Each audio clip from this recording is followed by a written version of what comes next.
l'enfant, qui date de 2022, et un guide de parcours aussi adulte, qui a été mis à jour en 2024.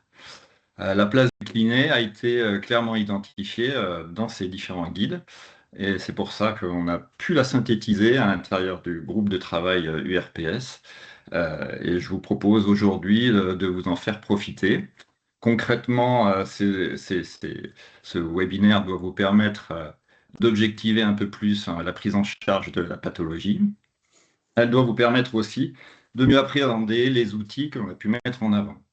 Donc, je vous propose d'en échanger, discuter pendant cette heure. Je vais vous présenter d'abord un livret adulte, puis livret enfant et bariatrique, avec les spécificités qui sont importantes. Auparavant, j'aimerais vous présenter le groupe URPS qui officie maintenant depuis 2021.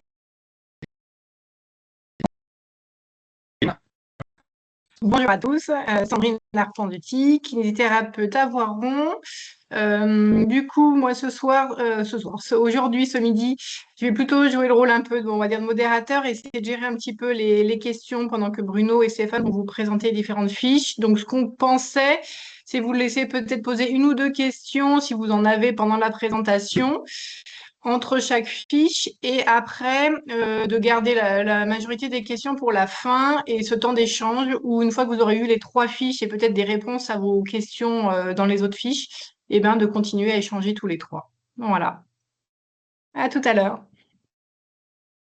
Stéphane Morales, moi j'ai la dure mission de passer les diapos, puis je vous parlerai un petit peu du bilan qu'on a mis en place, voilà, et puis parler un petit peu de la prescription aussi d'activité physique adaptée. Et donc moi je suis kinésithérapeute à Valence dans la Drôme, voilà, j'ai intégré le groupe il y a un an. Voilà, moi je m'occupe plutôt de prévention, donc j'accompagne c'est vrai, tout ce qui concerne la santé publique et du coup prévention et aussi le tout à fait dans le parcours. Donc voilà, c'est ce qui m'a intéressé de travailler avec ce groupe. Bon webinaire. Voilà, et Bruno Dugast, donc je suis kinésithérapeute ostéopathe. J'ai aussi un diplôme interuniversitaire en médecine de l'obésité, et puis je travaille maintenant depuis 5 ans avec les REPOP et avec le Centre intégré d'obésité de Lyon. Voilà. Pour revenir aussi sur le travail du groupe URPS en obésité, savoir qu'on a aussi participé activement au groupe de lecture concernant les deux recommandations de l'HAS qui sont sorties, donc le guide de parcours de soins obésité enfant-adulte donc en 2022 et celui de l'adulte en 2024. Voilà. Je vous propose de commencer d'abord par la première fiche de synthèse, hein, adulte, qu'on a pu mettre en. C'est vrai qu'on tient cette page, on va faire dérouler un petit peu Stéphane, si tu peux nous faire apparaître la page suivante. Est-ce que vous l'avez bien à l'écran? Et donc, je vais vous commenter les différents points qu'il faut retenir. Donc, il s'agit bien d'une synthèse hein, à partir des recommandations qui ont été issues des différents guides et des fiches pratiques kiné qui ont été mises aussi en annexe sur les recours HAS. Donc, l'obésité est bien une maladie, hein, donc il faut bien le voir comme telle. C'est une maladie qui a été reconnue par l'OMS en 1998. Voilà, c'est une maladie eh bien, qui dure dans le temps, c'est très difficile d'en sortir, et c'est pour ça que ça nécessite en fait une prise en charge pluridisciplinaire. Elle est évolutive aussi, c'est-à-dire qu'elle peut avoir des complications au fur et à mesure de la vie si on n'arrive pas à stabiliser son obésité. Les plus connus, c'est on pourra en parler un petit peu après. C'est donc une véritable pandémie mondiale silencieuse, hein. Il faut savoir que énormément de pays sont impactés. La France est un des pays occidental qui supporte à peu près bien, en fait, sans jeu de mots, le surpoids et l'obésité. On a quand même la moitié de la population qui est actuellement en surpoids obésité, et donc avec 17% de personnes qui sont en situation d'obésité. Donc c'est pas mal, mais il faut savoir que les autres pays d'Europe ont des valeurs qui sont légèrement supérieures. On retrouve dans les autres pays occidentaux comme les États-Unis, mais aussi on retrouve aussi beaucoup de pays du Maghreb, en corrélation aussi avec le DT2 et l'obésité et le diabète. C'est une augmentation constante, hein, surtout depuis ces 50 dernières années. Et depuis 1998, il faut savoir que l'obésité a doublé carrément en France. Donc on est sur des situations qui commencent maintenant à devenir plus critiques. Les déterminants ils sont héréditaires, ils sont génétiques. Alors, sans parler spécifiquement en fait des pathologies génétiques telles que Prader-Willi ou Bardet-Biedl, qui sont des maladies génétiques et qui sont en lien direct avec l'obésité, qui représentent à peu près 10% des obésités sévères. Il faut savoir qu'on a des liens sur de l'épigénétisme. Alors, l'épigénétisme, en fait, c'est une facilité en fait à prendre du poids. Vous savez bien qu'on est tous différents.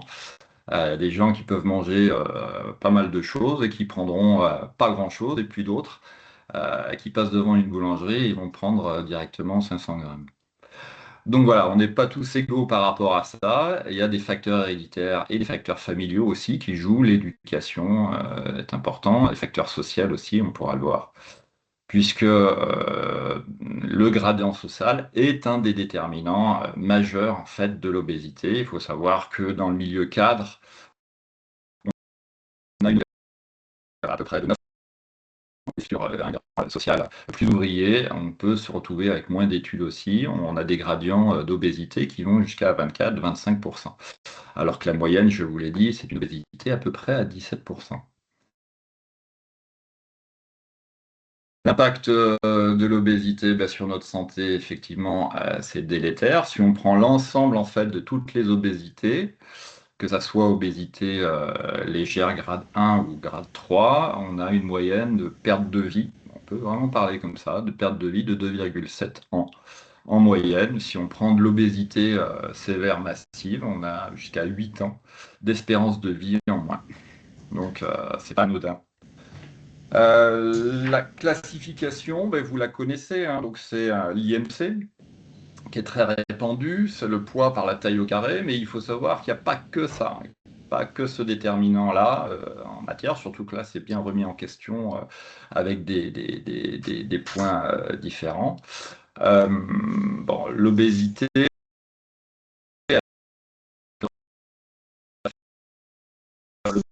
qui est vraiment important. Le tour de taille qui va se mesurer ombilical en centimètres et qui est un vrai gradient de sévérité.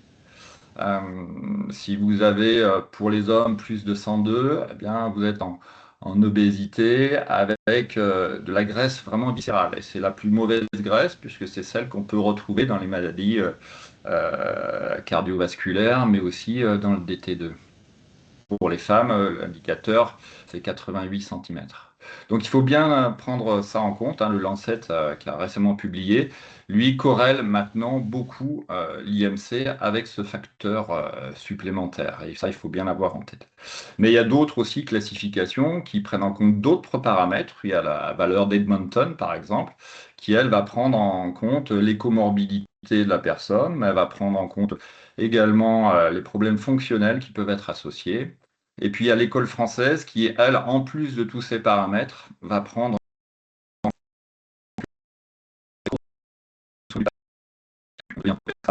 du jour au lendemain, il y a des étapes de vécu, il y a des échecs, souvent à répétition quand on est sur des obésités de grade 2, grade 3. Et donc tout ça, il faut pouvoir le notifier, il faut pouvoir en avoir conscience dans ces différentes classifications.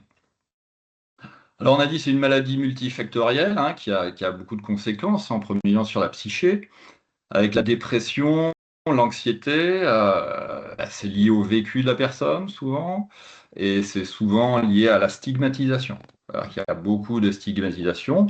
L'obésité dans notre société est relativement mal vue, mal perçue dès l'enfance, hein. Il y a des discriminations qui apparaissent relativement tôt, y compris dans nos professions médicales.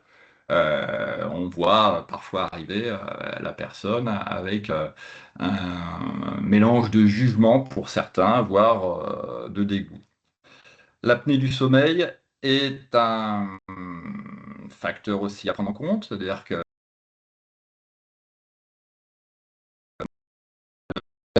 les voies respiratoires, on se retrouve souvent avec des syndromes de type SAOS, donc avec des perturbations, fatigue.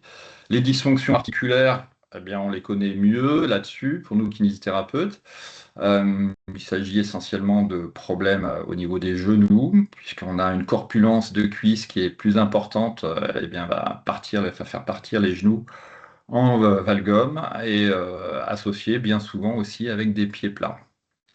Le diabète eh bien, est important, puisqu'à peu près 60% des personnes diabétiques sont des personnes en situation d'obésité. La perte musculaire, il faut savoir que ça c'est important à voir pour nous kinésithérapeutes, on le verra en fait par la suite, toute tentative d'amaigrissement non contrôlée fait perdre du poids, mais elle fait perdre aussi de la masse musculaire. Donc, si on prend artificiellement quelqu'un qui perdrait 10 kilos en masse totale, il va perdre 8 kilos en graisse et il va perdre aussi 2 kilos en masse musculaire s'il n'y a pas d'activité physique associée. La stéatose hépatique, ben, c'est le foie gras. C'est insidieux, on ne s'en rend pas compte. C'est le foie qui est chargé en graisse. Donc là, c'est une vraie problématique aussi, puisqu'on peut arriver à des problèmes de cirrhose et de plus en plus de personnes. D'où l'importance aussi, je reviens sur la mesure en fait du périmètre abdominal, d'où cette importance pour pouvoir aussi objectiver des problèmes là-dessus. Maladie cardiovasculaire, on en a parlé.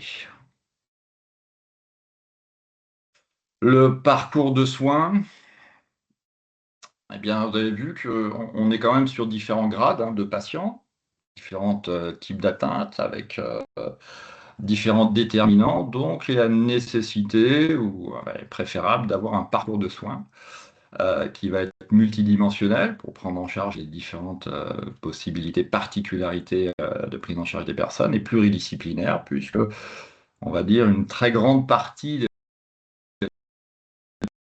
de santé à leur niveau dans la prise en charge, et à commencer par le médecin qui va faire l'évaluation, le diagnostic médical, et avec l'équipe, diététicien, psychologue, kinésithérapeute, éducateur en activité physique adaptée, va centrer en fait le travail et les objectifs sur le patient. Donc il s'agit la plupart du temps d'une stabilisation du poids dans un premier temps, et puis d'une perte de poids qui va être régulée.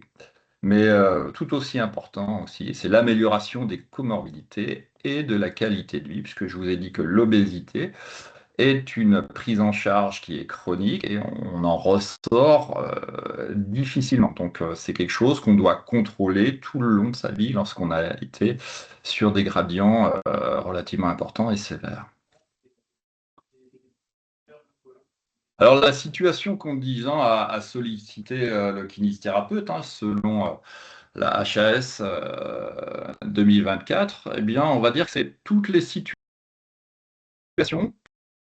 qui mettent en jeu la douleur du patient et la perte de fonction. Donc vous voyez que c'est quand même un panel qui est très large. Donc pour ça, on va évaluer les capacités physiques et apprécier les croyances de l'individu. On va accompagner les personnes dans la gestion de la douleur et de la kinésiophobie. Il faut savoir que beaucoup de personnes en situation d'obésité ont peur du mouvement ou n'ont jamais fait d'activité physique ou de sport. Donc il y a des appréhensions par rapport à ça, puisque pour certains, chaque fois qu'ils vont se mettre à bouger, eh bien, il va y avoir une douleur articulaire ou quoi que ce soit. Donc il faut dépasser en fait ces appréhensions et les accompagner, d'où le rôle du kinésithérapeute qui est très important en premier abord par rapport à cet aspect de la kinésiophobie qui peut exister. C'est le développement aussi des capacités fonctionnelles dans diverses activités, donc courantes et morphologiques, statiques, dynamiques et posturales. On connaît ça. Voilà, tout ça va se faire par l'intermédiaire du BDK, que va vous présenter maintenant plus à fond Stéphane, pour la co-construction du projet ensemble. Donc je te laisse la main, Stéphane, pour le BDK. Hop, je vais ouvrir mon micro. On a voulu un BDK, faire un BDK qui puisse vous être proposé sur le site de l'URPS, un BDK qui est assez généraliste, mais on a voulu mettre en lumière justement ce qui concernait les points importants pour l'obésité. Voilà, donc on démarre avec tout ce qui est questionnaire administratif, bien sûr, nom, prénom, le genre, et puis donc du coup, on part donc sur l'IMC dont a parlé Bruno, et également le tour de taille ombilicale qui a son importance. Donc voilà, en point jaune, là j'ai mis les points qui sont vraiment importants pour l'obésité.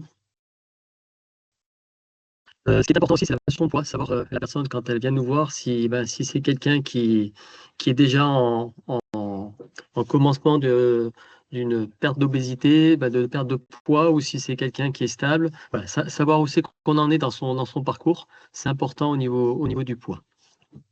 Ensuite, tout ce qui concerne le mode de vie et l'environnement, donc ça a son importance également, déjà savoir si la personne travaille, est active.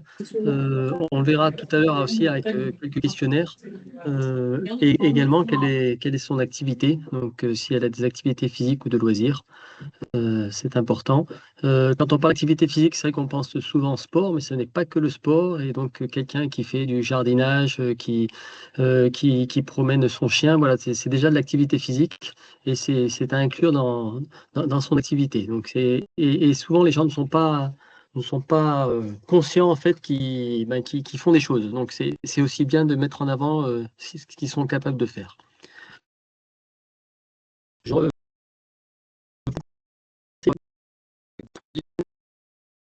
faut savoir aussi qu'ils en sont l'alcool, la drogue, l'addiction, s'il y a des risques supplémentaires. Et le sommeil, c'est important d'en parler aussi. Le sommeil, c'est ce qui permet de récupérer, puis de savoir si les gens dorment bien, et puis pour voir peut-être détecter des anomalies d'apnée du sommeil, notamment. En parlant avec les gens, ça permet des fois de mettre le point sur un souci qui n'a pas été mis en lumière.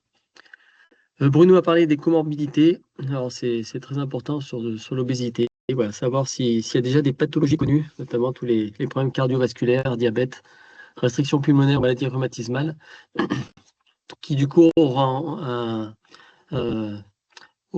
une difficulté supplémentaire sur la rééducation ou l'activité physique qui sera mise en œuvre. Donc ça, c'est tout ce qui concerne les questionnaires sur le mode de vie et la personne en général. Et puis, on est parti sur des questionnaires simples qui permettent un petit peu d'évaluer les possibilités du patient qui vient nous voir. Et il y a un questionnaire qui s'appelle le questionnaire Marshall, qui permet de faire une auto-évaluation de l'activité physique et de la sédentarité. Donc, il y a juste 2 questions. C'est savoir combien la personne fait d'activité physique 20 minutes d'activité physique, donc combien de fois par semaine elle en fait, et combien de fois par semaine elle fait une activité physique un peu plus intense. C'est 20 minutes d'activité physique intense, en fait, où on est obligé de transpirer un petit peu, on halète, et d'activité physique modérée, où on peut parler tout en marchant, par exemple. Et à partir de ce score, en fait, si vous avez plus de 4, vous êtes actif. Et si vous avez entre 0 et 3, vous êtes suffisamment actif. Donc, ça permet déjà de voir si la personne est active ou pas active. Voilà, juste avec un questionnaire. Le questionnaire QAP+, que nous avons mis, donc là, c'est le questionnaire qui permet de faire l'activité physique adaptée, de savoir s'il y a un drapeau rouge. Donc, il y a 7 questions. Et si on répond en fait, il faut aller voir un médecin, c'est qu'il y a quand même un risque, souvent c'est un risque cardio-respiratoire pour se lancer dans l'activité physique adaptée. C'est un questionnaire qui est en ligne partout, qui permet à la personne de faire un auto-questionnaire. Et pour quelqu'un qui voudrait reprendre du sport et tout ça, c'est une question, s'il y a un oui quelque part, on va voir un médecin. Le 3e questionnaire qui nous paraît important, c'est le questionnaire BREAK 2, qui là permet d'évaluer la motivation à la pratique d'activité physique. Voilà, donc c'est important de faire l'activité physique, mais il faut savoir, ce qui est important, c'est savoir si la personne va avoir la volonté de le faire ou pas. Alors, il n'est pas tout à fait simple ce questionnaire, parce qu'il y a des questions qui sont liées à à la personne, en fait, c'est comment elle, le plaisir qu'elle a à faire cette activité physique. Et puis après, il y a la deuxième chose, c'est tout ce qui est lié à l'environnement. Donc, si on prend par exemple le géant,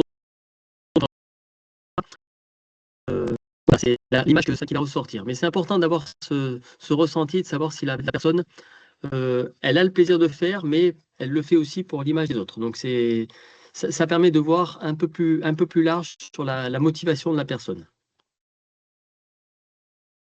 Ensuite, donc, on passe sur l'examen propre au kiné et on va faire une évaluation de la condition physique. Donc, on peut faire un test de marche de 6 minutes, mais qui demande un environnement assez grand. On peut le remplacer par un test de levée de genoux à l'horizontale de 2 minutes sur place. Voilà, ce qui permet de voir un petit peu les capacités cardio-respiratoires de la personne. En principe, on prend le pouls au départ, l'oxymétrie au départ, on compte le nombre de levées de jambes, et puis il y a un test de boxe, c'est-à-dire qu'on demande à la personne son ressenti par rapport à l'effort qu'elle vient de faire. Donc on demande pendant l'effort, et puis après on peut lui demander juste après l'effort. Et on reprend donc tout ce qui est pouls, oxymétrie à la fin de l'exercice, et également 1 minute après pour le temps de récupération pour revenir à un état normal. Un petit test d'équilibre qui nous paraît important pour voir un petit peu où en est la personne. Souvent, il y a des déficits fonctionnels et un test d'équilibre permet de voir un petit peu où en est la personne. Tout ce qui nous concerne habituellement, hein, tout ce qui est limitation articulaire, donc il y a des schémas qui permettent de montrer soit la douleur, soit les limitations articulaires de la personne, où c'est qu'elle se situe. C'est ce qui nous permettra aussi de voir ensuite si la personne est a plus besoin de kinésithérapie ou besoin d'activité physique, voilà, suivant les déficits qu'elle aura. On peut profiter de tous ces examens pour faire un examen postural, bien sûr. On retrouve souvent dans l'obésité, Bruno en a bien parlé, hein, les problèmes de genoux, valgum qui augmentent après les défauts de posture. Et bien sûr, tout ce qui est déficit fonctionnel. Pendant le test de marche, ça permet de le voir. Et voilà, on teste un petit peu tous ces éléments. Important aussi, l'objectif du patient, savoir ce qu'il attend de nous. Voilà, s'il attend beaucoup, mais sans trop s'impliquer, savoir son implication en fait, hein, oui, également. Donc l'objectif du patient à moyen terme, à court terme et puis à moyen terme, et savoir si ça sera à nous après avec le diagnostic kinésithérapique d'évaluer donc tous les déficits qui existent, aussi bien structurels que fonctionnels, et en même temps placer les objectifs avec le patient par rapport à ce qu'il nous a demandé et par rapport à ce que permet son état pour pouvoir faire après des propositions et conseils.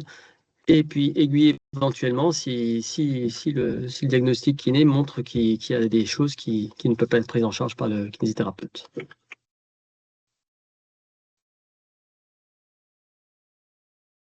Alors ce bilan peut être amélioré. D'ailleurs, on fera certainement un bilan un peu plus fin pour les enfants. On l'a pas encore fait. On a parlé avec Bruno. N'hésitez pas après à le regarder, à nous faire des retours si vous pensez pouvoir améliorer les choses. Voilà, il est ouvert. De toute façon, l'avantage des bilans ouverts, c'est que chacun peut après le modifier. Voilà, c'est une aide pour tout le monde. Je vais relaisser la place à Bruno, à moins que Sandrine ait déjà des petites questions.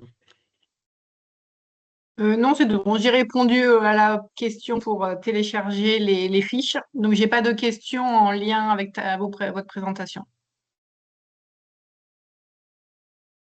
Bien, mais merci Stéphane. Je vais reprendre la main là sur la poursuite de la fiche adulte.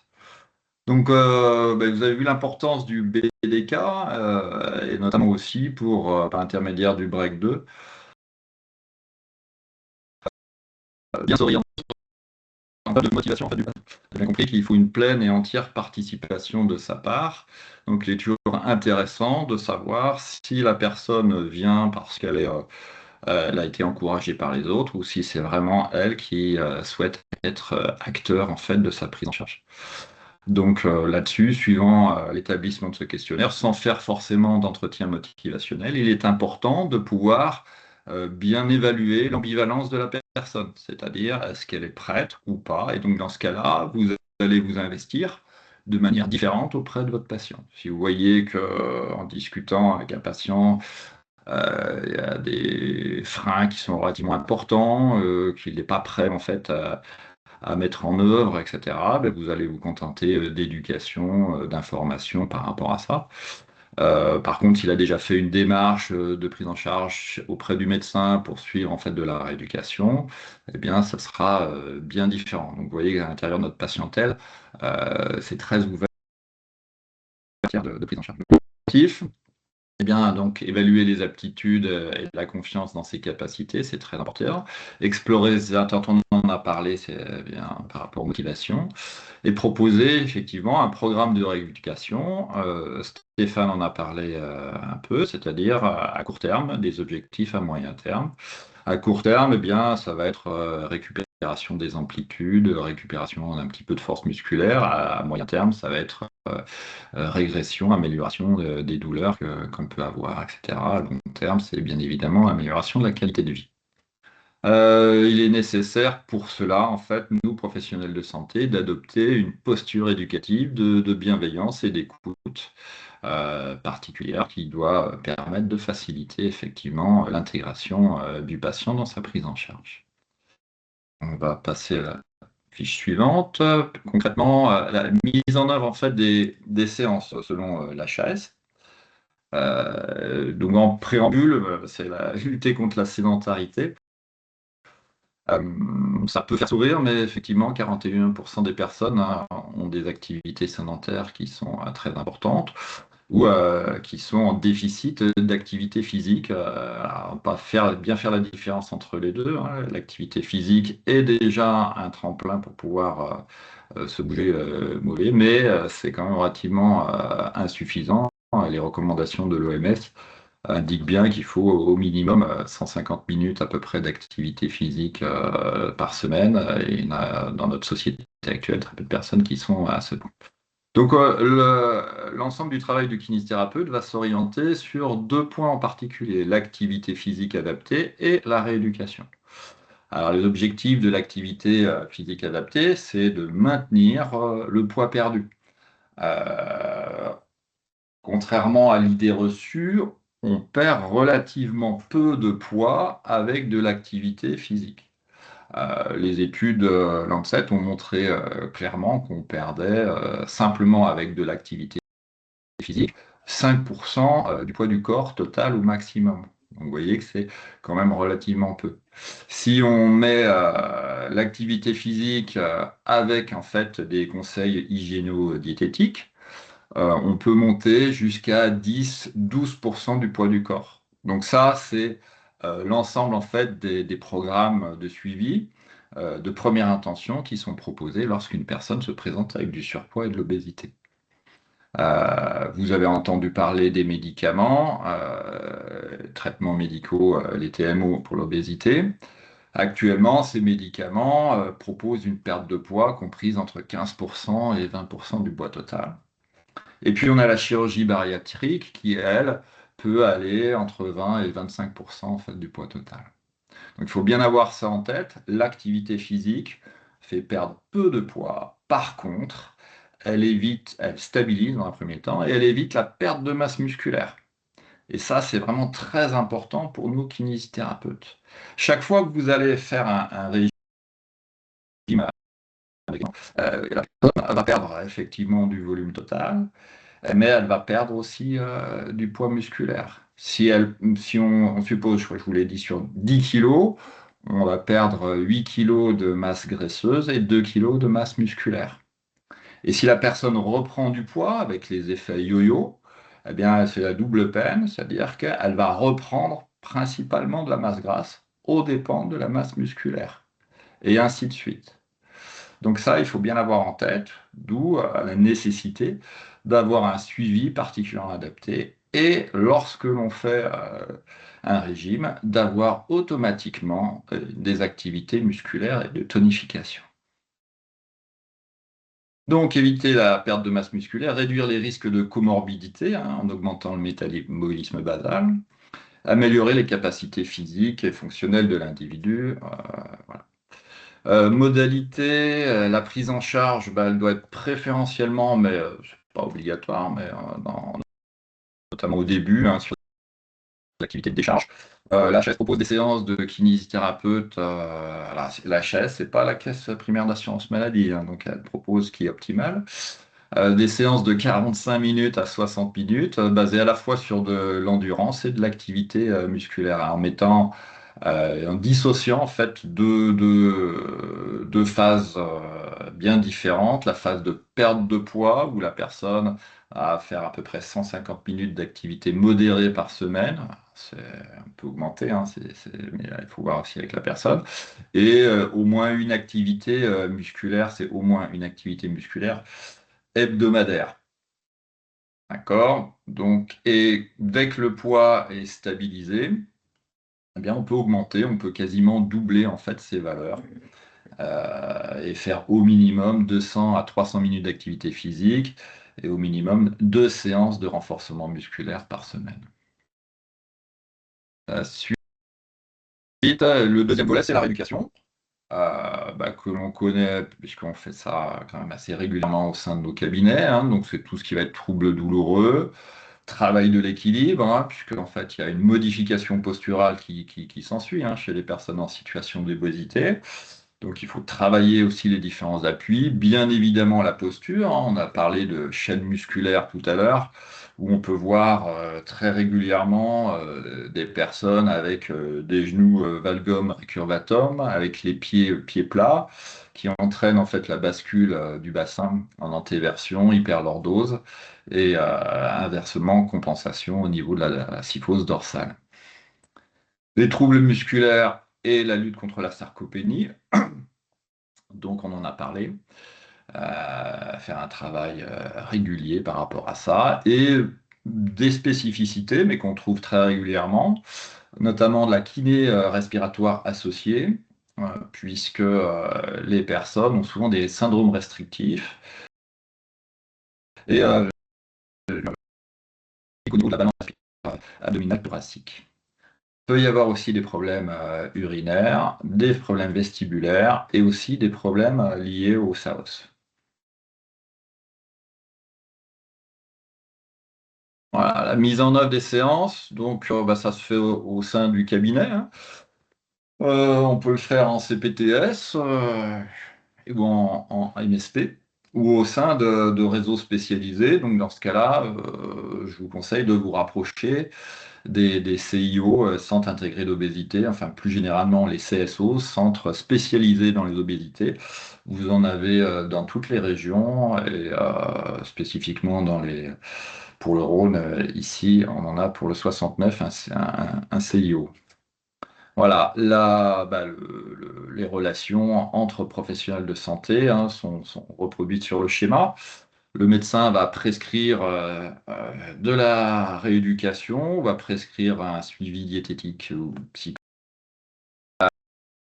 auprès des professionnels de santé, et aussi effectivement avec un enseignant en activité physique adaptée. Voilà, mais pas forcément automatiquement sur l'ensemble des 4 acteurs. L'intervention, suivant les besoins et l'analyse du médecin, peut être faite simplement sur le diététicien et le kinésithérapeute ou l'ensemble des 4 associés. La communication, bien évidemment, se fait par messagerie sécurisée. Le kinésithérapeute, suivant la nouvelle loi aussi, peut faciliter le renouvellement de l'activité physique adaptée, suivant l'évolution et la situation du patient qu'il a pu mettre en œuvre. Je vais relaisser la main à Stéphane pour présenter rapidement l'ordonnance type de renouvellement d'activité physique adaptée.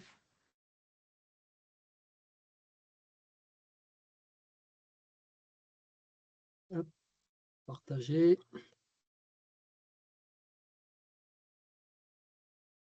Oui, donc depuis 2 ans maintenant, euh, Donc, du coup, l'ordonnance de l'activité physique adaptée, elle date, la Fourneron, qui date maintenant de 2016, si je ne me trompe pas. Et puis, donc, il y a 2 ans, on s'est battu un petit peu pour rentrer dans le parcours. Et donc, nous avons obtenu seulement le pouvoir modifier ou faire une continuité de soins pour cette ordonnance. Pardon, hop, voilà. Donc, elle se présente comme ça. Donc, ça, c'est plutôt la partie médicale. C'est l'ordonnance initiale où on note en fait, c'est le médecin donc, du coup, qui préconise l'activité physique adaptée. En principe, elle peut être pour une durée de 3 ou 6 mois, voilà, renouvelable une fois. Et dans ces préconisations, donc suivant l'état du patient et ses déficits fonctionnels, en fait, il va prescrire donc de l'endurance, du renforcement musculaire libre, souplesse ou tout associé, en notant la fréquence et l'intensité, et également les restrictions et limitations fonctionnelles qui sont à prendre en charge, en compte pour réaliser cette activité physique adaptée. Euh, alors, suivant les restrictions qui existent, l'activité physique adaptée peut être faite par un ou des professionnels. Et dès que les restrictions fonctionnelles sont sévères, là ne peuvent faire l'activité physique adaptée que les kinésithérapeutes, les psychomotriciens et les ergothérapeutes. Les enseignants en activité physique adaptée, eux, peuvent faire pour des restrictions un peu moindres. Voilà. Donc, nous avons droit maintenant à renouveler ou adapter cette prescription. Donc, c'est vrai que si par exemple on a un patient en cours ou qu'on a envoyé chez le médecin et qu'on voit un changement, dans son état, on peut très bien adapter cette prescription. Il faut en faire part au médecin, donc il faut son accord. S'il ne dit rien, tout va bien. S'il refuse, il est maître de la prescription initiale. Donc voilà, mais il faut prévenir le médecin si on adapte la prescription ou si on renouvelle, si le patient vient pour le renouvellement. Donc pour le renouvellement, c'est pareil, hein, il y a à peu près les mêmes prescriptions, les adaptations ou prescriptions pour le patient avec de l'endurance, renforcement musculaire, travail de l'équipe, etc. Voilà. Ce qu'il faut savoir donc en ce qui concerne l'activité physique adaptée, donc elle n'est pas prise en charge par la sécurité sociale. Donc quand on fait des soins en activité physique adaptée, c'est du hors convention ou hors nomenclature. Donc dès qu'on atteint 70 € de frais de soins, il faut faire un devis au patient. Voilà, qu'on fait signer au patient. Et puis après, avec une facture, c'est exonéré de TVA. Voilà ce que je peux dire sur cette prescription d'activité physique adaptée.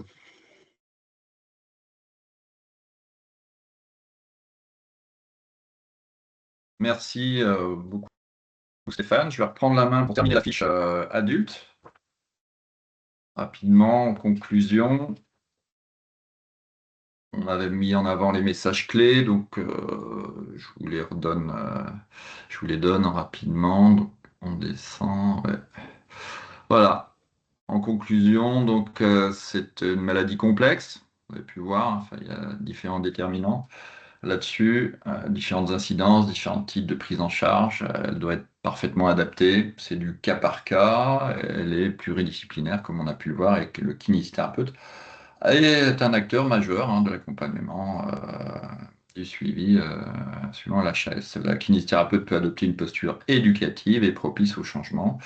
On en a parlé, c'est fondamental pour avoir la pleine et entière participation de ce patient. Le rôle primordial du kinésithérapeute dans la restauration de la fonction, la lutte, de la kinésiophobie et de la douleur sont les points qu'il faut bien retenir. Donc si on a un problème de douleur, un patient a un problème de douleur ou fonctionnel, l'ordre du kinésithérapeute. Voilà. Si vous avez, avant de passer aux fiches spécifiques enfants et bariatriques, on peut prendre une ou grand maximum deux questions. Sinon, on attaque direct l'autre fiche. Alors, il y avait une question, mais concernant les enfants, j'ai proposé à la personne d'attendre la présentation de la fiche enfant. Et là, à l'instant, il y a une question. Bonjour, serait-il possible de mettre à disposition également le modèle des ordonnances pour transmettre aux médecins de notre CPTS? Je ne sais pas, Stéphane, Stéphane oui, ou oui, Lo. il n'y a pas de souci. En fait, l'ensemble des documents qu'on vous présente ici sont mis à disposition sur le site de l'URPS Kiné à Auvergne-Rhône-Alpes. Sur Donc, les fiches que vous trouvez sur les fiches que vous trouvez donc sur le site, vous avez à chaque fois des QR codes pour l'ordonnance d'activité physique adaptée et pour le BDK.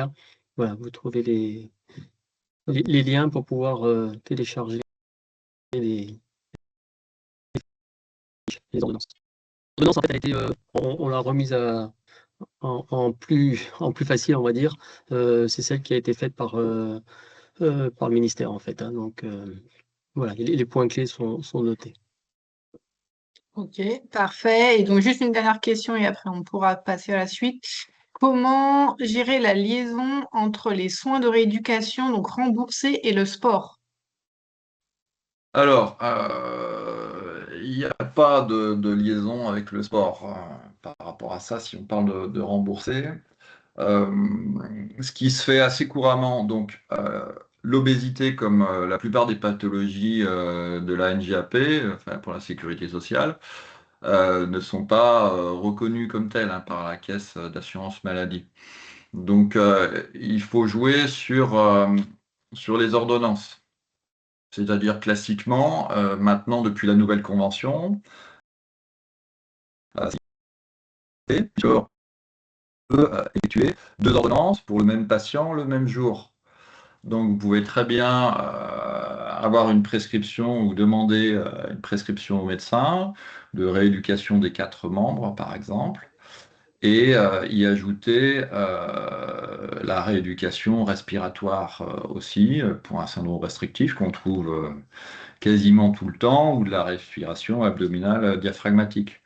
Si la personne présente des troubles du SAOS et si la personne est formée en fait en rééducation oro-maxillofaciale, elle peut aussi associer la rééducation oro-maxillofaciale.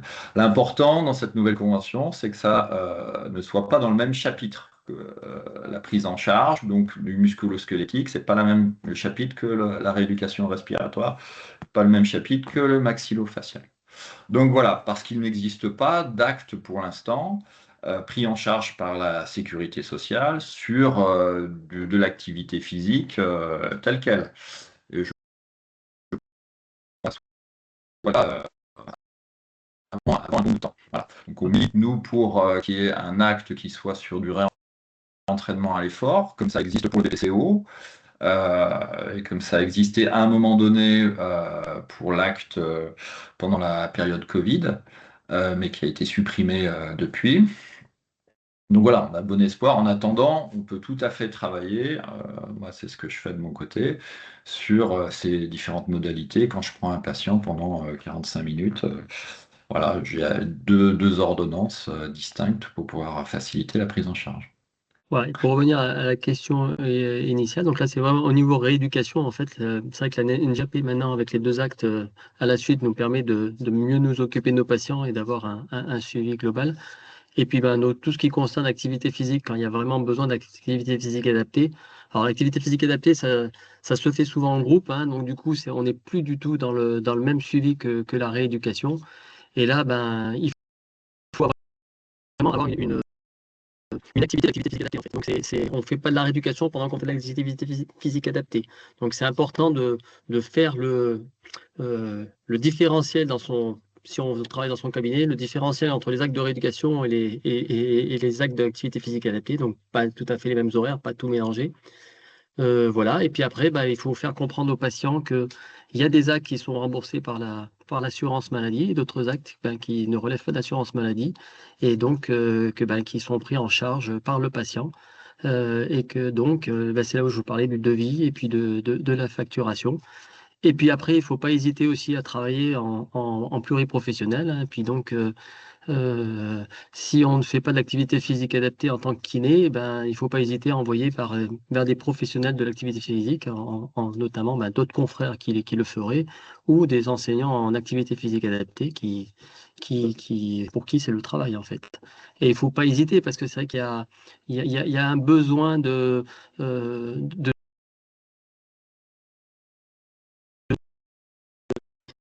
et puis c'est quelque chose qu'on ne sait pas faire, qu'on ne sait pas toujours faire. Donc il y a 3 fois par semaine de sport à faire et ça demande de l'investissement. Donc soit on est prêt à le faire en tant que praticien d'activité physique adaptée, soit on envoie vers des professionnels qui le font.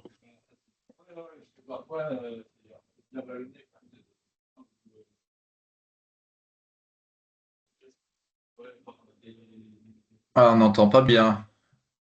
On n'entend pas bien. Je vous propose d'avancer un peu sur les deux autres fiches là, pour qu'on. Et après, on posera des questions un peu plus à fond. On aura un peu plus de temps.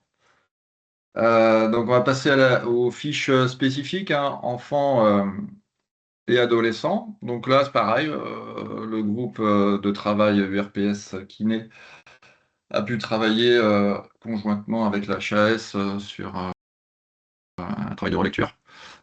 Documents. Donc, ce qu'on vous propose là aussi, c'est les propositions, la synthèse en fait, et la mise en forme de ce que propose le guide de parcours surpoids obésité enfants adolescents euh, de la HS 2022.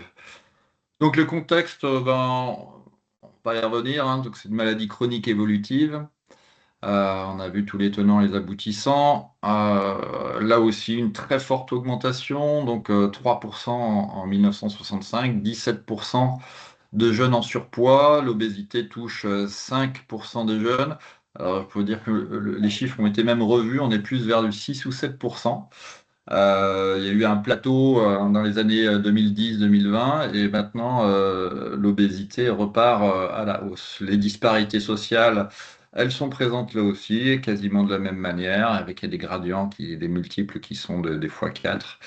La plupart du temps, 1% des gens sont en situation du milieu obésité, donc là, c'est même supérieur à tout ça. Les facteurs sont multiples, hein, sont les mêmes que tout à l'heure. De l'épigénétisme, hein, sociaux, alimentaires, familiaux et psychosociaux. On avance la suite. Les outils diagnostiques, c'est l'IMC. On a pu voir tout l'intérêt en fait des gradations, et notamment des stades de sévérité, grade 1, grade 2, grade 3, qui sont même en sous-groupe pour certains. Et alors la grande spécificité pour la prise en charge des enfants, en fait, c'est la courbe de corpulence. Ça, il faut vraiment que vous arriviez à intégrer ça et arriver à lire correctement une courbe de corpulence que vous avez vu passer, puisqu'ils sont présents dans les carnets de santé et tout. Donc, ça permet de suivre l'évolution en fait de l'enfant et de suivre notamment un indicateur qui est vraiment très important, c'est le rebond adipositaire de l'enfant. Et ce rebond doit se faire à 6 ans au minimum. C'est-à-dire qu'un enfant qui peut paraître maigre avant 5 ans peut déjà être en fait en situation d'obésité. Donc, d'où l'importance de bien cartographier l'IMC régulièrement ou de bien lire en fait une courbe de corpulence. Vous voyez la zone doit se situer dans la zone verte. Et le rebond, donc il y a un rebond qui doit commencer, on voit que la courbe monte dans un premier temps jusqu'à l'âge de 1 an, puis elle redescend progressivement, l'IMC est beaucoup plus faible, avant de remonter à 5 ans ou 6 ans pour les filles. Voilà. Et donc, il faut absolument que la courbe tracée de l'enfant reste en fait dans ses valeurs normales. On a mis un contre-exemple là pour un garçon qui, sur la première année, il y a une évolution tout à fait normale. La deuxième année, ça va, mais à partir de la deuxième année, troisième année, on voit qu'il y a une augmentation assez importante. Et donc cet enfant, effectivement, dépasse les valeurs et a un rebond adipositaire qui se fait à l'âge de 2 ans. Donc bien avant en fait le temps prévu. Donc c'était un signe d'alerte. On parlait de prise en charge précoce. Et bien là, c'est vraiment un outil qu'il faut savoir lire et même mesurer.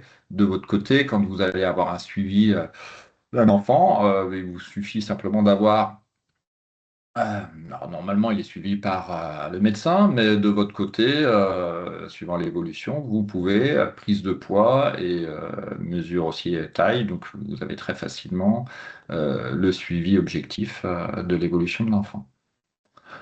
On continue. Donc, on vous a mis à disposition là aussi un QR code pour avoir les fiches de corpulence garçon-fille.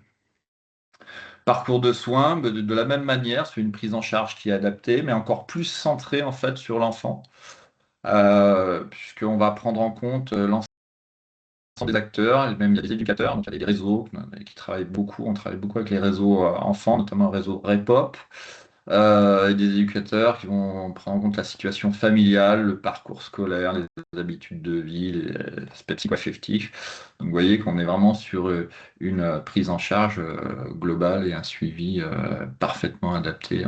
On continue.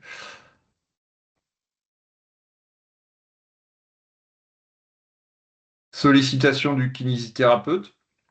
On va dire c'est comme tout à l'heure, on est sur la douleur et la fonction. Voilà. Réalisation d'un bilan des adaptations à l'effort aussi, l'évaluation du sommeil est intéressante. Alors, c'est pas nous qui allons faire le diagnostic soi-même, mais si on se rend compte que l'enfant a des troubles en discutant avec les parents, parce que ça passe pas forcément aperçu par ça. Et l'intérêt en fait du kinésithérapeute, c'est qu'il y a souvent un suivi au long cours qui se produit. Donc, un enfant qui va respirer beaucoup par la bouche. Donc questionner, il faut aussi en parler avec les parents, voir si effectivement il y a des ronflements la nuit, etc. Si l'enfant paraît fatigué. Donc c'est à vous, kinésithérapeute, de pouvoir objectiver ces signes cliniques et faire remonter, sachant que de la rééducation, là, a été clairement proposée, et notamment la rééducation oromaxillofaciale pour travail de lutte contre la langue basse. Donc, et faciliter en fait la récupération. Les études montrent que avec la rééducation, on a à peu près 60% d'amélioration des troubles liés au sommeil. Donc, à proposer dès qu'on a un doute. On continue. La co-construction d'un projet, c'est exactement la même chose que tout à l'heure, mais ça inclut la parentalité, puisque, bien sûr, les parents doivent être au courant et doivent. C'est l'enfant qui est acteur, mais les parents doivent soutenir, y compris dans le mode de vie, etc. Donc il y a une participation qui est très importante de ce point de vue. On continue. Et la mise en œuvre des séances, donc on retrouve là aussi la lutte contre la sédentarité, qui est vraiment quelque chose qui doit commencer très tôt, hein. On va souvent associer au fait aux problématiques d'écran et encourager les gestuels et la mobilité de la vie quotidienne, aller à l'école à pied et pas se faire transporter en voiture. Moi, je suis à côté d'un collège et bien souvent, je vois les enfants qui arrivent en voiture alors que je sais qu'ils habitent à 200-300 mètres d'ici. Donc voilà, encourager la mobilité, c'est notre travail de professionnels de santé. Et après, on a les deux versants de côté, de la rééducation et l'activité physique adaptée. Donc la rééducation, on retrouve les principaux problèmes, hein, qui sont des troubles douloureux, proprioceptifs, de posture, d'équilibre. Là encore, le centre de gravité est bougé, de marche. Et surtout, la rééducation maxillofaciale qui est mise en avant dans le parcours de soins HAS enfant, clairement, à la différence de l'adulte. Alors, il y a aussi des problématiques SAOS chez l'adulte, mais elles n'ont pas été référencées, il n'y a pas d'études probantes actuellement là-dessus, donc on n'a pas pu faire passer en fait ce message là-dessus, alors que sur la prise en charge enfant, maxillofaciale, a bien été objectivée. L'activité physique adaptée, donc c'est la lutte contre la kinésiophobie là encore. très tôt, l'enfant peut, par réflexe, des réflexes protecteurs, éviter de faire un certain nombre d'activités. Donc il faut l'encourager à reprendre du mouvement, voilà. Et au fur et à mesure, poser des séances d'activité physique adaptées. Le travail, c'est privilégier les activités en décharge là aussi. Mais pas que, 3 à 4 fois par semaine, 30 à 45 minutes d'endurance et de renforcement musculaire. Là encore, les fibres musculaires, c'est important. Il faut savoir que tout une étude de l'INSEE a montré que même l'ensemble des enfants, pas forcément en situation d'obésité, en l'espace de 25 ans, avaient perdu quasiment 15 à 20% de fibres musculaires. Donc il y a vraiment quelque chose à faire là-dessus, et plus encore quand on est en suivi d'enfant. Il faut savoir, en suivi d'enfant, il n'y a pas de régime, hein. Je veux dire, on stabilise le poids, on contrôle le poids, hein. Il n'y a pas de régime amaigrissant, sauf pour des formes bien spécifiques qui ne sont pas présentes en libéral. La mise en œuvre des séances, eh bien, là encore, soit en cabinet, MSP, CPTS, mais le plus souvent, moi, je vous conseille de vous mettre en lien avec les REPOP. REPOP, il y en a sur une très grande partie de la France, donc c'est des réseaux de prise en charge qui doivent vous permettre effectivement de travailler. Il y a même des prises en charge financières pour le REPOP Lyra 69 pour les kinésithérapeutes. Il y a une indemnité supplémentaire de 10 euros qui est proposée sur les 5 premières séances. Donc n'hésitez pas à vous rapprocher des REPOP et de vous inscrire. Des formations de type DPC sont organisées pour pouvoir parler le même langage, avoir les mêmes appuis. Et vous, en tant que kinésithérapeute, ça permettra aussi d'être plus lisible, voilà, dans vos Je interventions et partage de parce que mieux. dans la région, en fait, il y a différents REPOP. Là, on a mis celui de Lyon, mais dans chaque département, en fait, Voilà. il y a 1, 2, 3, 4, 5 de REPOP différents sur le Mhm. territoire. Et donc, n'hésitez pas à aller, 6 même, n'hésitez pas à aller sur le site de l'ARS. Voilà, si vous tapez REPOP sur ARS, vous avez toute une documentation sur les différents REPOP qui concernent votre département. Et en effet, il y a des formations qui sont faites dans chaque REPOP sur les territoires et qui permettent de s'intégrer à ces réseaux.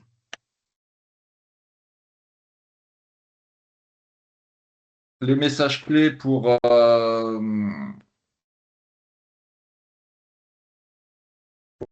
donc c'est avec le dépistage précoce, avec la courbe de corpulence qui sert d'outil diagnostic, hein, l'activité physique, donc on va insister sur l'aspect ludique de préférence, voilà, et en décharge pour améliorer la motivation des parents. La pluridisciplinarité aussi, avec les autres professionnels de santé. On pourrait rajouter aussi l'adhésion des parents, la pleine adhésion. Et toujours, comme d'habitude, avoir une posture éducative de bienveillance et d'encouragement afin de lutter contre les pertes de motivation et les discriminations qui peuvent être présentes, malheureusement, bien souvent, et une image corporelle très mal vécue en fait des enfants. Est-ce que vous avez une question ou on va passer directement à la chirurgie bariatrique et puis après on laissera les questions.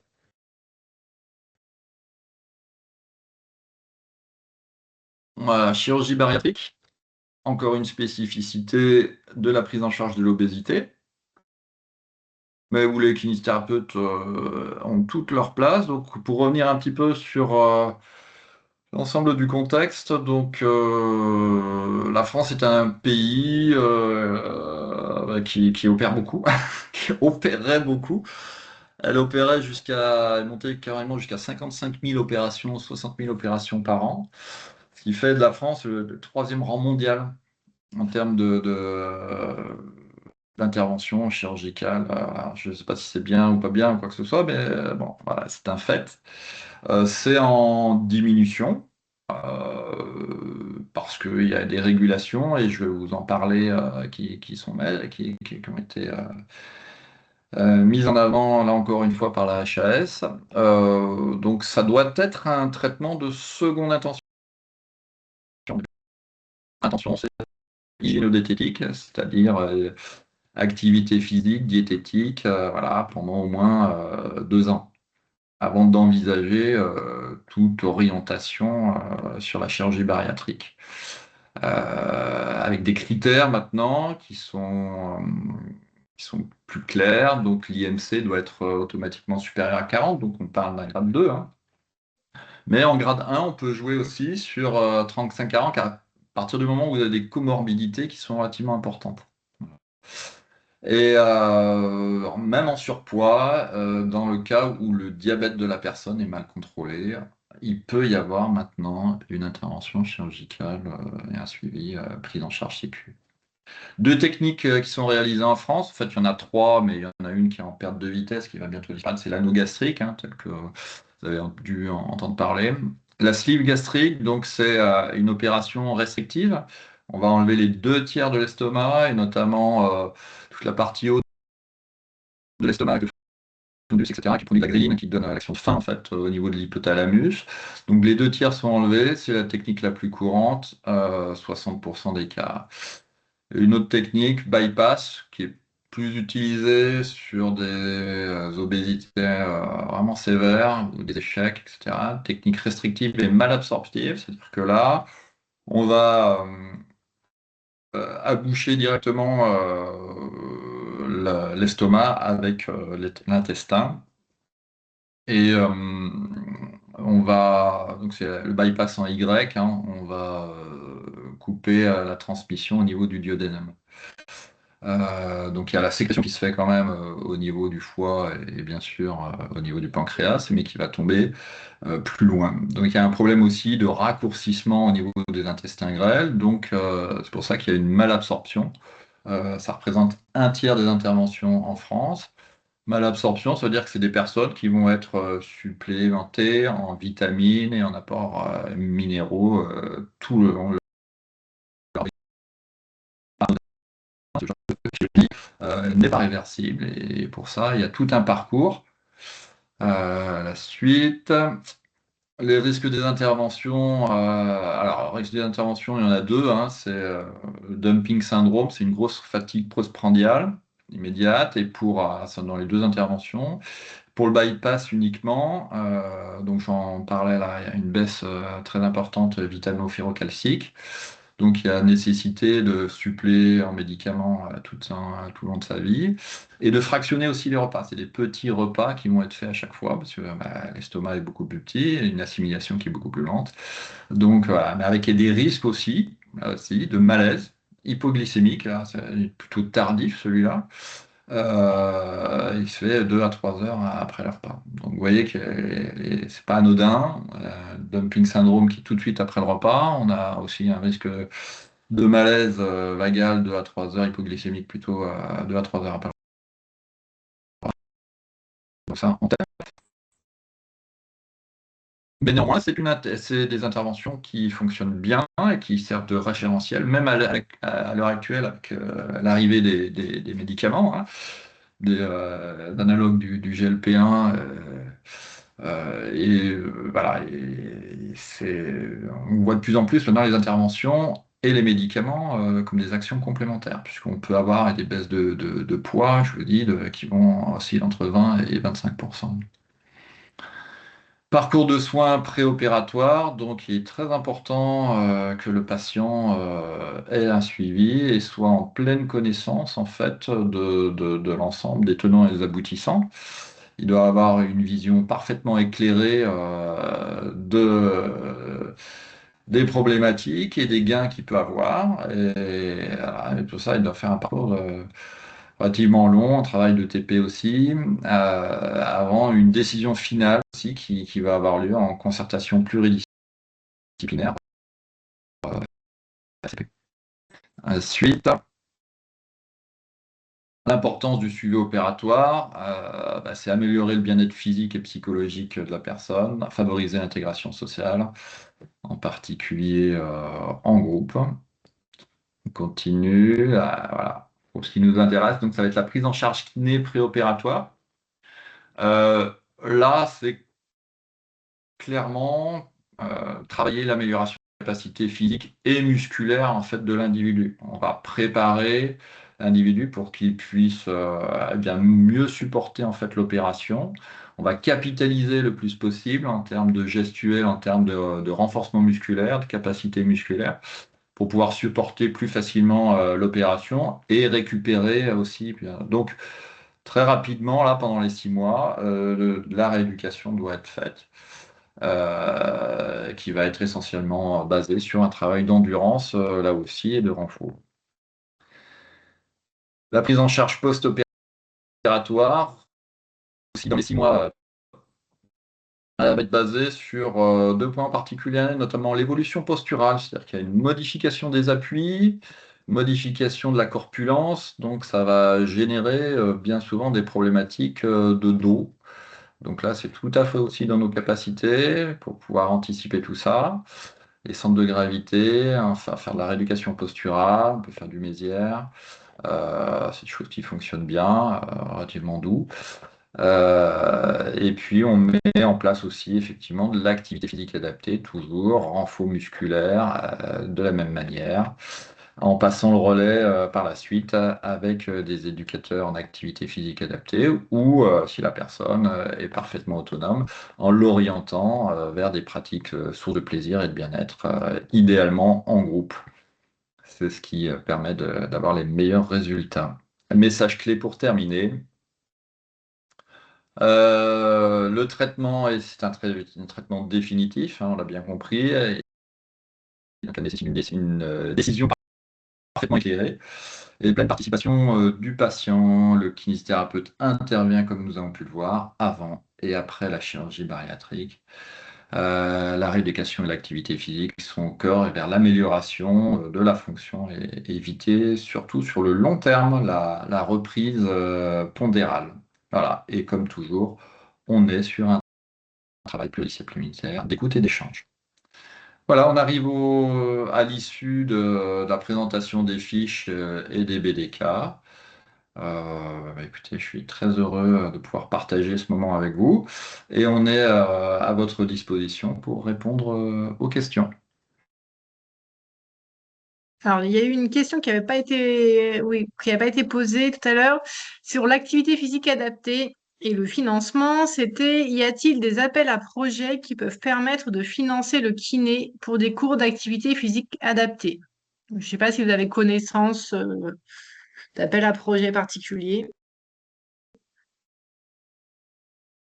Non, je n'ai pas la connaissance. Après, il faut des fois se retourner vers les conférences des financeurs au niveau départemental. C'est vrai qu'il y a beaucoup de choses sur la personne âgée, après sur ce public-là. Après, n'hésitez pas aussi à vous renseigner auprès des maisons sport santé de vos départements qui sont souvent, dans certains départements, qui sont les comités départementaux olympiques et sportifs. Voilà, donc il peut y avoir des aides par ces maisons sport santé, avec des fois des parcours qui sont financés pour les personnes un peu plus précaires, en fait. Donc, n'hésitez pas. Je sais que par exemple, dans la Drôme, il y a une partie qui est prise en charge justement pour les personnes précaires qui ont la C2S, par exemple, où du coup, une petite partie est prise en charge. On demande quand même la participation de la personne à l'activité physique adaptée pour qu'elle s'implique. C'est important justement qu'elle paye au moins une partie pour s'impliquer sur le. Voilà, on parlait de l'implication du patient tout à l'heure dans la motivation. Mais voilà, le fait de financer un petit peu, ça permet des fois de s'impliquer un petit peu plus. Voilà, mais il faut se renseigner voilà, dans ce qui existe autour de vous sur les maisons sport santé. Et puis, je sais qu'au niveau départemental, si vous pratiquez vous-même l'activité physique adaptée, il ne faut pas hésiter à s'inscrire. Il y a un annuaire régional où sont répertoriés tous les professionnels qui font l'activité physique adaptée. Voilà, je n'ai pas d'autres questions qui avaient été posées en cours de présentation. Donc je ne sais pas si des gens souhaitent les poser en direct. C'est le moment. Et juste un rappel sur l'activité physique adaptée, L'objectif à moyen et à moyen terme, hein, c'est l'activité physique normalement est prévue pour 6 mois ou 3 à 6 mois. Elle peut être renouvelée encore une fois dans certaines maisons de sport santé. Mais l'objectif après, c'est que la personne devienne autonome et passe sur de l'activité physique plus adaptée en fait, hein, qu'elle puisse rentrer dans un parcours de sport euh, tout à fait normal.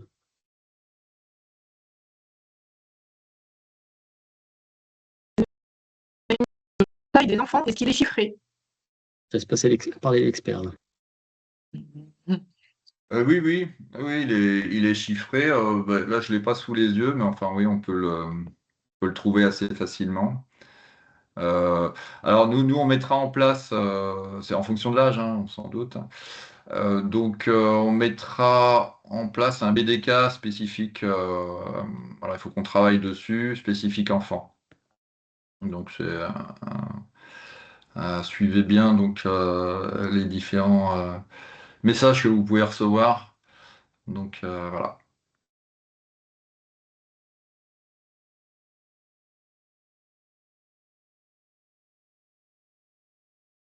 Est-ce qu'il y a d'autres questions? Vous Il n'y a pas pouvez de questions retrouver posées. des informations, donc toutes les fiches qu'on a présentées, les BDK, sur le site de l'URPS. Je vous invite aussi à contacter les REPOP, hein, comme l'a dit Stéphane.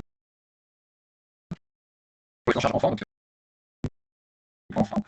Voilà, ils recherchent des kinésithérapeutes pour devenir répopiens, acteurs au sein du réseau. Pour certains REPOP, comme je vous l'ai dit, il y a des facilités, il y a des enveloppes financières qui existent pour les kinésithérapeutes en plus de la prise en charge de la NGAP. Il y a d'autres suivis qui existent aussi. Bah, je vous engage aussi à vous former parce que là, j'ai bien conscience qu'en 1 heure, on vous a donné une partie des informations, mais il y a un tas de choses à savoir là-dessus, donc n'hésitez pas. Et puis, si vous pouvez vous rapprocher aussi des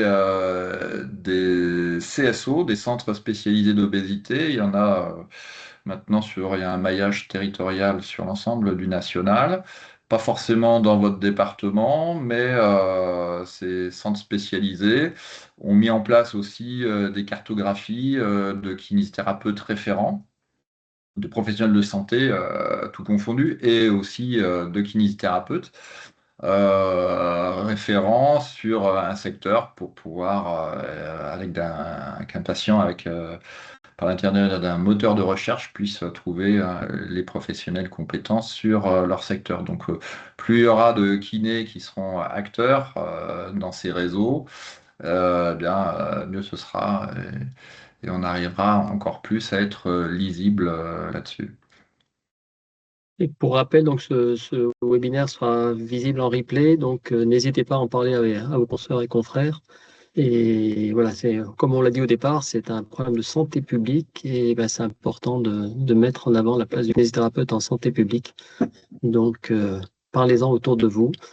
Et puis pourquoi pas monter après dans les CPTS des programmes, des parcours de Oui, soins obésité. Voilà, tout à avec fait. plaisir. Oui, oui, merci Stéphane, j'avais oublié ça. Très souvent, oui, oui, au sein des MSP et au sein des CPTS, voilà, demande là-dessus. Et on a tout intérêt aussi à mettre au sein des parcours de soins qui se développent, obésité ou même diabète, parce que vous avez compris que diabète, obésité, c'était des frères siamois. Il y a l'importance du kinésithérapeute aussi sur des séances, des ateliers qui peuvent être mis en place d'activités physiques adaptées. Moi, je suis en train de développer cet aspect-là, mais comme le disait Stéphane aussi, au sein des CPTS, on peut développer des ateliers de prévention de chute. Donc, on peut tout à fait aussi partir dans l'orientation activité physique adaptée sur des parcours diabète et obésité. Alors, n'hésitez pas. Intégrez-vous, parlez-en aux responsables de CA. Il y a bien souvent un kinésithérapeute à l'intérieur d'un CA de CPTS. Ou même si vous avez la chance aussi de faire partie d'une MSP, voilà, vous pouvez mettre en place ce type de parcours. C'est toujours très bien vu.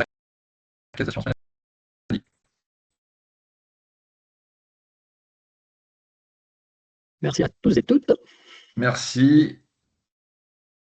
S'il n'y a plus de questions, Pas de questions. eh bien, très heureux d'avoir partagé ce moment avec vous. Et puis, n'hésitez pas. Si vous avez des questions à poser aussi, vous pouvez nous envoyer une question sur le site de l'URPS. On vous répondra avec plaisir. Voilà. Bonne journée à toutes et à tous. Et à bientôt, j'espère, dans le suivi, dans un parcours. Au revoir. Au revoir. Bonne journée, au revoir.